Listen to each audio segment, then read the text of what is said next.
el terrorismo en el Perú.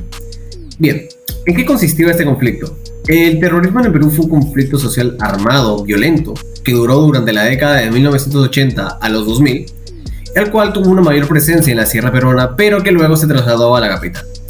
En ese conflicto estuvo involucrado principalmente dos facciones, las cuales son el grupo terrorista Sendero Luminoso y las Fuerzas Armadas del Perú, pero a su vez hubieron otras, como por dar un ejemplo el MRTA. A lo largo del ciclo hemos visto este conflicto a fondo y a su vez un poco de estos antecedentes, de estas razones que motivaron a Sendero a hacer lo que hicieron. Comenzando con el gobierno revolucionario de las Fuerzas Armadas de 1968 a 1980, el cual lo elegimos ya que, como dije, nos da un trasfondo, ¿no? Nos da una idea de por qué Sendero tomó las acciones que tomó y nos traslada a esa época militar, ¿no? Gobernada por militares, por Velasco Alvarado, las diferentes reformas que hubo, la desigualdad. Todo eso nos da una idea, ¿no? De por qué o qué motivó a Sendero Luminoso a hacer lo que hizo. Luego tendremos la lucha contra la subversión, que duró de 1980 a 1990, y bueno, lo hemos elegido más que todo porque narra y engloba todo lo que es la época del terrorismo, ¿no? Los coches bomba, como el atentado a Taratá, las diferentes secuestros que había en la sierra, etcétera, etcétera. Y bueno, por último está el Perú de Fujimori, el declive del terrorismo y el regreso del autoritarismo, que lo elegimos principalmente porque es la continuación de la clase pasada, que es los últimos años de Sendero Luminoso y cómo Fujimori pudo erradicar en su totalidad, ¿no?, a Sendero. Bien, hecha la presentación del tema, voy a hablarles un poco sobre unos antecedentes, ¿no?, de por qué pasó lo que pasó. Comenzando con que, bueno, este periodo de miedo e incertidumbre no empezó de la noche a la mañana. Hay varios motivos por los cuales Sendero Luminoso fue creado y tomó las acciones que tomó. Como por dar un ejemplo, una de las más importantes que como grupo creemos que fue la más impactante, la más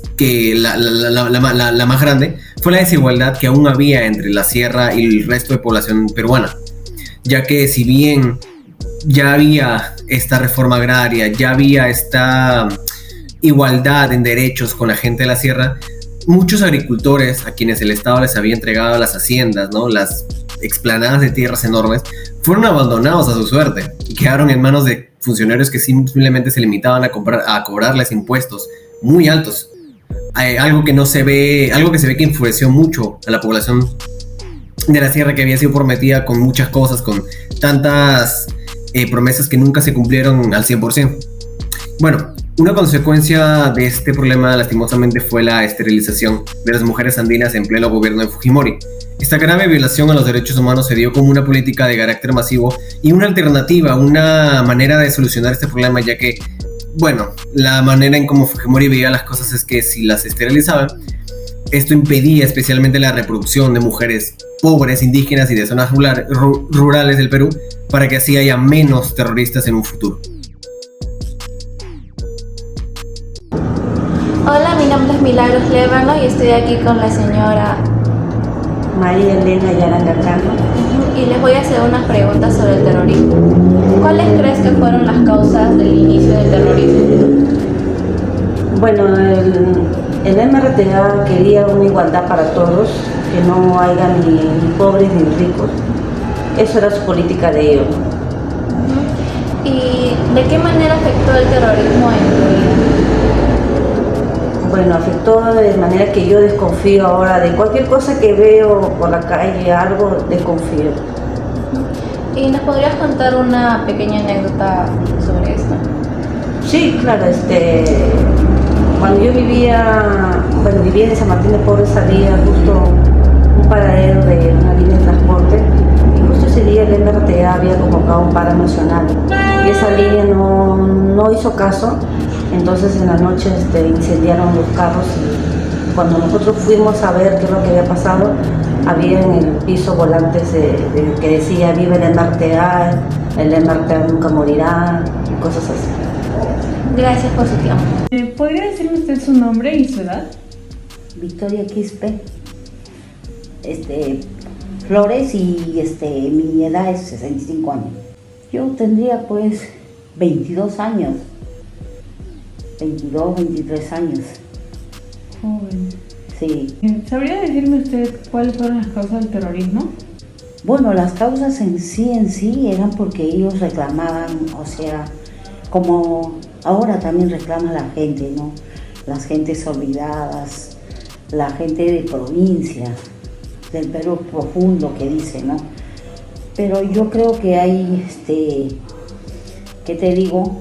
No tanto por ellos era, sino que ellos también trataban de buscar alguna ventaja porque convencían a la gente. Por todos lados tenían ellos gente, personas que recolectaban a las personas, convencían a prácticamente los jóvenes. Entiendo. ¿Y cómo afectó el terrorismo en su vida, en su día a día? Bueno, para mí no se podía caminar con tranquilidad.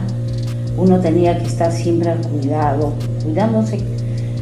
Ahora no es terrorismo, pero en la actualidad es por la violencia. Por la inseguridad. Por la inseguridad. En ese entonces también era por eso.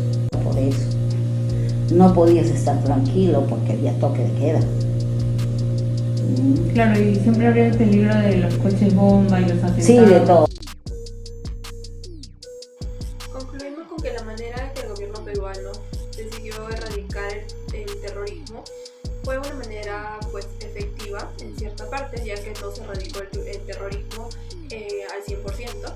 Sin embargo, se pudo establecer en algunos lugares para la tranquilidad de la población. Sin embargo, las medidas en sí afectaron a la población, y al no ser erradicada al 100%, cierta parte del Perú sigue presentando actividades como atentados, secuestros, asesinatos, o teniendo víctimas inocentes por represalias. Con esto no queremos decir que el gobierno haya hecho un gran trabajo o un mal trabajo. Sin embargo, creemos que faltaron las medidas o estrategias adecuadas para priorizar la tranquilidad de la población y de todos los afectados en aquel tiempo, ya que, como se ve en las entrevistas, hasta ahora hay sentimientos de dolor por parte de los entrevistados, quienes vivenciaron ese momento, y probablemente sigan afectados psicológicamente y recuerden todos esos atentados hasta el resto de sus días.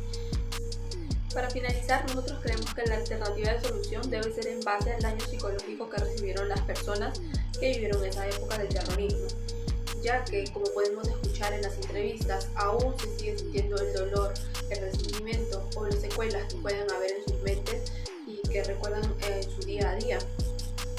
El gobierno debe mejorar o brindar un tratamiento para estas personas que quieren ser apoyadas, y mayor parte nosotros vemos en la sierra, por ejemplo en Ayacucho, donde se centró un poco más el terrorismo, brindando un apoyo como una alternativa de solución que pues baje el sentimiento de dolor que puedan sentir estas personas. Gracias.